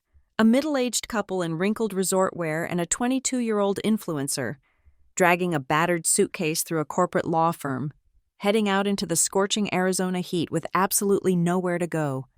The Dubai suitcase bumped against the doorframe as they exited. It was a perfect metaphor. They had packed for a fantasy life they couldn't afford, and now they were carrying the heavy, empty baggage of their reality. The door clicked shut behind them. The silence in the room returned, but this time, it wasn't heavy. It was light. It felt like oxygen. Catherine let out a long breath and slumped slightly in her chair. "That was intense," she murmured. Sarah closed her laptop and smiled at me. "You did it, Amelia. You are free." I stood up and walked to the floor-to-ceiling window, 12 stories down. The traffic of Phoenix crawled along the asphalt. I could see the bus stop on the corner. A city bus was pulling up, kneeling to let passengers on. I reached into my pocket. I pulled out the Valley Metro bus pass. It was bent at the corner. The laminate was peeling slightly from where I had gripped it so tight in the airport terminal just 7 days ago. 7 days. In 1 week, I had gone from a trembling victim standing in Terminal 4 to a woman who had dismantled a sophisticated financial fraud ring run by her own father. I looked at the pass. It had a balance of $64 left on it. Catherine and Sarah were watching me. They didn't speak. They knew this was the funeral for the girl I used to be. I didn't cry. I didn't feel the urge to scream. I felt a profound, quiet strength settling into my bones, filling the spaces where my need for their love used to be. I looked at the bus pass one last time. Then I walked over to the shredder in the corner of the room. I fed the plastic card into the machine. It whirred, a sharp, grinding mechanical sound, and chewed the pass into unrecognizable confetti. I turned back to my new family, the lawyer who fought for me, and the investigator who protected me. "You know," I said, my voice steady and clear in the quiet room. I looked at the pile of signed documents on the table. "The bus pass didn't take me anywhere," I said. I looked at the door where they had left. It took me out of a family who never considered me family. And that was the most important journey of my life. Thank you so much for listening to my story. I would love to know where you are tuning in from. So please drop a comment below and tell me your city or country so we can connect. If you enjoyed seeing justice served, please make sure to subscribe to the Lila Revenge Stories channel, like this video, and hit that hype button so we can share this victory with even more people.